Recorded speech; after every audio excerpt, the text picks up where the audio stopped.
Kaijune. Kaijune is a thing that some people have talked about, and I just saw Godzilla, and I really liked it. So I want a big monster, Sam. And we've started, by the way. This is the beginning. This is the beginning. This is the beginning. Well, I think when it comes to what a kaiju embodies, I think there's one D&D monster that always comes to mind, and that is the Tarrasque. Yeah! Wow, okay. Yeah. You know what? I wasn't... Because I specifically said I want a big monster. You did. And you know, I didn't actually think we'd go Tarrasque. But I'm happy that we have. It's the world ender. It is Godzilla. It's Godzilla. If I remember correctly, it just is a big monster that it doesn't have like any breath attacks. It doesn't have magic. It just eats you. Yeah. Yeah, it's neutral as well. It is the embodiment of like just kind of destruction. Yeah, it is unaligned. It doesn't do it maliciously. It just wants to eat, and it just eats everything. Everything is food. So I vaguely remember it's named after a French monster. Yeah, you're right. It's from a folklore in like Provence, I believe. But it's like a river monster that would eat any like passers-by or travelers. It's interesting because obviously with the kaiju theme, the story of its like folklore origin is actually like very reminiscent of King Kong. King Kong, right? It kind of like would go around and just eat anyone that's traveling by, but it ended up kind of being like not tamed, but like it was like it follows the story of like a woman, like kind of like meets its other side, and then it eventually gets killed by humans. Oh, okay. It's tragic. Yeah, it's a tragic tale in the end, even though it does eat loads of people. So fair enough, eh? Yeah. Of course, in D&D, it like lives under the earth and will pop out and eat you. Yes. It's basically Unicron. Yeah, it just pops out to kill you. Yeah, I love the giant T-Rexy style one that they have in the monster. Yeah, it's very much like a T-Rex that's been working out. It's very like thick and muscly. And the Tarrasque, like the thing about the Tarrasque is that it will just destroy you. Yeah, I mean this thing's challenge rating like 25 30. or something. 30. It actually is 30, isn't it? Yeah. Oh my gosh. But it's a natural event is the awakening of a Tarrasque. Yeah, we've kind of talked before about like how the Hydra and stuff is like, oh, it's a force of nature that crawls and destroys and eats until it dies. This thing is that times 10, if not more, or times 20 probably, to be honest. It's a stupid enemy. It's a very stupid enemy. It's the kind of thing that like would be like woven into like local like legends. Yeah, you really shouldn't just drop a Tarrasque on people without them knowing why or what's going on. Unless it's the basis of the whole campaign. Again, yeah, if you want to have... Session 1, the Tarrasque pops out and everyone's running away from it. That's the setup for an interesting campaign, I think. Or Session 20. Or that, yeah. They've gotten really used to this hometown. Right, yeah. They've gotten some levels. They've gotten familiar with some NPCs. Yeah, And then maybe they've heard murmurings. There's been increases in earthquakes. There's been some refugees or something arriving. Yeah. And then you just have the Tarrasque attack. And you can just have all of that Godzilla imagery. Of it just smashing down towers. This ain't friend of the children Godzilla. This is no. This is nuclear bomb Godzilla. It's like Shin Godzilla. Yeah. Not happening. You know what I really liked this time? What I really liked was the King Kong comparison. Yeah. So methinks he's made a little friend down here. I mean, I would definitely say that with his intelligence of 3 and like his only desire is eating, probably wouldn't do that. But no. It's a good image, so it's fine. Oh yeah, I know who that little friend is. There we go. This is maybe Norman started singing. Yeah, he's gonna have his big pipe which he has in the intro screen or the outro screen now even. Well, it's in both. That actually, like, I could imagine that, that could be a great. Well, it's a Game of Thrones thing. The horn. Yeah. I don't know if it's in the show. It's in the books. There's a horn which supposedly will like tame dragons, and whoever blows it dies. But anyway, so he's got a Tarrasque taming horn maybe.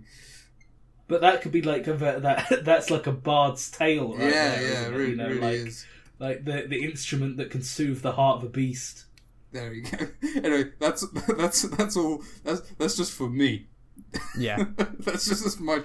I ship it. Do I? Probably not.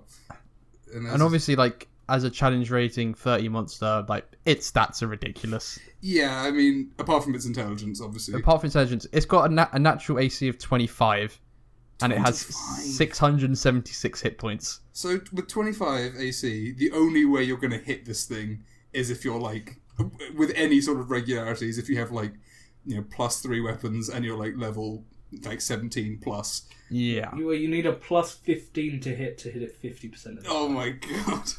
Yeah. Is there like a way to get that? Is there any way to get that much plus to hit? Yeah, magic items being very powerful. I guess so. Anyway. My god. And what a thing. And of course, like, its stat block is, I mean, it has 30 strength and 30 con, so 30. so you're getting like a +10 modifier on I like... think it is sort of the strongest monster in the game. Yeah. Apart from maybe some of the gods and stuff, I suppose, right? Yeah, or like throwing a Dracolich with full spellcasting. Like. Yeah, I think the thing about the Tarrasque is it's statistically like the strongest, but in terms of what it does, it runs at you and eats you, is what it does. It doesn't have any complicated mechanics, particularly. To make a comparison I know other people will get, it's like a Yu-Gi-Oh monster that's just a normal card with no effect, that has really high attack stats. Right, okay. Like it's a blue eyes white dragon. It's just a big powerful creature. Or for Magic the Gathering, it's like a 10/10 with trample. Exactly, it's a green 10/10 with trample. Or for you Elder Scrolls people, it's like any high level Elder Scrolls enemy. They just have loads of health and loads of damage. Yeah, it's immune to like fire, poison, any non-magical damage. Basically, they tunnel as well, don't they? They have like a tunnel. Can't be charmed. Right? Can't be charmed. Well, I think I beg to differ. Yeah. Well, can't be frightened, paralyzed, or poisoned. It has legendary resistance. If it fails a saving throw, it can just choose to succeed. Oh, maybe I guess it chose to fail this one then. It has a saving throw. It has an advantage on saving throws against any spells, and also because of its huge reflective carapace on its back. Oh, I guess we didn't really go into how it looks too much, which we probably should have done. I kind of know. Yeah. Okay. I also don't. I'm just doing what I want. That's fine. Sort of. So this basically means like if you have a spell that targets it, like Magic Missile or like a line spell or a spell that requires a ranged attack roll, it rolls a d6. On a 1 to 5, it doesn't damage it, and on a 6, it sends it back at you. So God. You can't direct magic. You have to do like area of effect magic damage. That's the only type of magic. It's not even you have a chance to hit it. It's just either it doesn't hit it or it hits you. Yeah. Jesus, that's so. You could imagine that's ridiculous. Now imagine setting that up, like, in the apocalypse scenario, you see like the high level wizards, flying around it. They blast it and then it shoots back at them, and as they fall, it like bites them out of the air. Sam, what's this plus to hit? So its plus to hit is +19. So if you have plate mail and shield, you're going to get hit every time. If you have +3 plate mail and a +3 shield, then you can take. You might not get hit. Then it's going to hit you 70% of the time. That's so silly. What a silly thing. It has multi-attack as well as well as one of its other abilities, Frightful Presence, like Dragon's Presence. Does it have Frightful Presence as well? I mean, it does. Makes sense. Yeah, that makes sense. So it can attack 5 times a turn. 5 times a turn. Yeah, 1 bite, 2 with its claws, 1 with its horns, and then 1 with its tail. I should give it the bigger horns, I suppose. Very good. Very good. Yeah. I should give it. And it can use Swallow instead of its bite, and Swallow is obviously Swallow really bad. You die. It does exactly what it says on the tin, really, doesn't it? Yeah, 16 d6 acid damage. It's one of those ones where you have to do like 80 damage. You got to do 60 damage or more on a single turn. Yeah. To get out. Yeah. Oh, very bad. If you're a fighter, you got to save that action surge just in case you get swallowed, so you can use 5 attacks. Speaking of that, the strategy, the fighter strat. When this edition came out, people were like, "Well, how do you defeat the Tarrasque?" And the popular thing online was people said, "Well, you get 6 fighters on flying carpets with arrows, and they just fly and shoot arrows out forever. And then you have 1 paladin in the middle who gives them all immunity to being feared." I mean, fighters are good. They do a lot of attacks with +3 bows on magic carpets. Flying that's away the from weakness of it again. Is just a big attack block. Yeah, it runs at you and it attacks you. They do have a tunnel speed, right? Isn't that correct? It's not listed. It's not listed. There's a lot of stuff from older editions that they haven't written. Right. There's a few things that it doesn't have any regeneration in this, which it used to have in the older editions, I believe. Oh, like, it used to generate like 40 hit points a turn. It doesn't do that anymore. Does it still have the rule where it can actually only be killed with a wish? No. Yeah, no, that's an older thing, I think. But it used to have a rule as well where it's like, when you kill it, it just goes underground and regenerates 20 hit points an hour until it's full health and then comes back out. It's yeah, like, and you can only stop that with a wish. Is there any law about, like, where it comes from in the D&D universe? There is law that there is only one of them per planet. Right, yeah, that tends to be a thing. Universe. Yeah. So, like, there isn't more than one. It's like something primal from, like, the universe. Yeah. I don't really know what to do about this setting. Can we get some houses? Yeah, just get some, like, do destroyed cityscape. Just spend. Oh yeah, just do one of those things. Just spend 50 hours drawing buildings, Theo. Maybe I just want something for. I just want like something like because it's Kaijune. I know. I understand. It is quite literally like. It has an ability where it does double damage against structures. It's meant to go and stomp around the city and eat everything. That is what it's meant to do. I guess I'll. Okay, let me think. You just have some rubble. I know. You could have it in front of a wall. There we go. I'm not doing that. But no, I like the idea of ruins of some sort. I'll probably just sort of pepper them in. I'll definitely add more when I come to doing the final thing with it. In terms of like use for a Tarrasque, we haven't really spoken about that yet. There's not many. You have to be very careful. Yeah, for one thing, it's such a high level thing. You can only use it. This isn't one of the things where you can deploy it early if you are really setting up for it. This is something that if your party is not nearly max level, if not max level, and really well kitted out, they will all die in 2 turns. Yeah. So you This is also a monster that people aren't as pop culture aware of. That's also true. Yeah, I think everyone who's got the monster manual knows what the Tarrasque is, and anyone who's like played D&D for a while or like been in the D&D memes joke circles knows the Tarrasque, but it's not something that people outside of the hobby know. It hasn't penetrated the zeitgeist. Not like beholders and dragons. I think they existed before as well. So, like, that you letting them know about some giant monster, they're like, oh, well, there's dragons and stuff. Yeah. It doesn't quite do what the Tarrasque is justice. Yeah, exactly. And well, if it's something that you deploy on a party who don't know what it is, and they think they can fight it, and you want them to run away, because that'll work on a veteran party. They would know to run. There'll be there's few things that D&D players will actively run away from, I think, but the Tarrasque is probably one of the things that they would. Yeah. It's all about telegraphing. Right, like the Tarrasque. If you want them to run away from it, you show a level 18 wizard getting eaten by it. Yeah, exactly. And you get all of the town guard just die in like a turn. Yeah, and you give them the opportunity to run away. Like this guy's like, NPC it's a good way for an NPC that they like and it's a high level. I'll hold it off to die in a heroic way that they can be sad about, if that's the sort of campaign you want to do. And big bad guy, not the Tarrasque, but a big bad guy maybe controlling the Tarrasque. Yeah, like try and direct it. Yeah. Yeah. Like, he has a rod that can tell it where to go. And then that final campaign you beat him to release the Tarrasque, and then it goes back to sleep. You never actually fight the Tarrasque. But if you're talking about the actual the book Tarrasque, because there's so little to it, and it's just a thing that kills things. I think it's probably quite hard to use in the way that it's portrayed, at least. Should we chuck some numbers at it? I think this is a very difficult one because of we we usually rate things on how cool they are, and how usable they are. Yes, that has historically been what where it goes. Do. And the Tarrasque is basically nearly challenge rates itself out of usability. But it is very cool. I'd say it's almost unusable because I would agree with that. Yeah.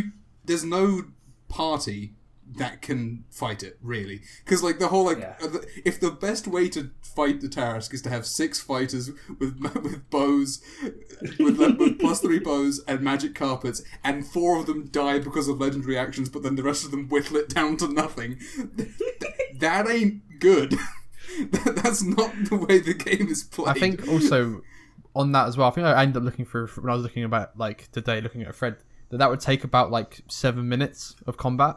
Which is obscene. It's monstrous. That's like quite a few hours of intense playing. Yeah, and also from like a story perspective, if that's in a town, that whole town is dead. So like, there's no like the motivation for fighting it kind of goes. But like, it is the Tarrasque though. Yeah, but it is a Tarrasque and it's really cool. I think that what we have certainly done is with the Tarrasque, at least for D&D, is that we have made a kaiju. It just is. Yeah, it's not something that you can fight, and there's nothing else in D&D that's like that really. Like even things of like a high challenge rating, liches. I mean, let's be real for one moment about level 20 D&D characters and how powerful they are. Okay, it's true. They can fight a Tarrasque. They could certainly give it probably a very good go with what they can do. Yeah, like wishing, homunculuses, spells. High level spell. I wouldn't want to melee fight a Tarrasque. Yeah. Even but then spell, and that's obviously why spells are nerfed against it. But the Tarrasque doesn't really need a stat sheet. Right. Yeah. Right. Like it's more of a cutscene, is what it always should be. Yeah. It's like, just to bring up something that's very in the realm of role playing. It's statting Cthulhu. There's a reason it has, in old editions, it has the rule that when it dies, it just goes away until it comes back. Yeah, but players don't like that stuff anymore. It's kind of cheap in a way. I don't know. I can see both sides of the argument for it. Yeah. Yeah. It's giving Cthulhu the rule that he kills 1d4 players no save every turn. It's such like it's kind of a shame in a way, because it's such a stupid old school enemy that you're not supposed to use. So why even slightly try and make it more balanced? Just make it stupid. Yeah, that's what it's for. Make it. Its hit points should have been question mark. Challenge rating question mark. I've got this story hook planned. Yeah, exactly. Yeah. This will never be on a random encounter table. This will never... Your DM won't be like, you know what, I think next week I'm going to do a Tarrasque. Numbers. I'm going to throw out there straight away that how cool it is entirely based on my challenge rating on. Right, yeah. All of it's like grandfathered in coolness of invulnerability. Yeah, yeah. And it's the culture. Just saying the word Tarrasque is fun. It being the kaiju, completely unusable. So it's gonna be very high for me because of how cool I think it is. Like, I'm going 16. 16. Okay. Yeah. I love it. I love this thing, and I love this art you're doing for it too. Yeah. I'm actually quite. I'm surprised that this wastelanded city has actually worked out, because I've just drawn little bricks. And that's all there needs to be. I'm really sad it doesn't have a breath attack. That's all I want. That's the only thing I want more from it. Sam, do you have a number, Sam? Yeah, I have a 15. 15. Okay, yeah. I think it's pretty cool. I'm still kind of unsure, because what I need to decide is, do I like the fact that it's designed to be unusable? And I think I do. Something's got to do it. Like, something needs to be the Tarrasque, and the only thing that I want is I want it to be more over the top. I want it to have atomic breath or something. Give it like force breath. You could easily give it a dragon's breath attack if you wanted to be horrible. But if I'm going to be real, you can give it hurl boulder. Hurl boulder, yeah. If it had a breath attack, I'd probably give it like a 19. To be honest, I can see that. I'm a sucker for stupid anime stuff. But I'll probably give it a 16 as well. I think it is. It's exactly what it needs to be. It's the stupid, unbeatable enemy. I wish it was a little bit more unbeatable. Boom. Oh yeah, boy. Yeah. There it is. I'm actually quite happy with it. the rubble turned out pretty good, in my opinion. I agree definitely. Sweet. Yeah.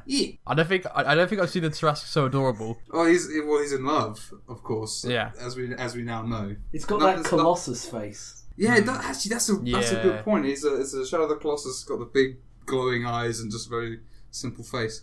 Yeah, and nothing says it can't feel love.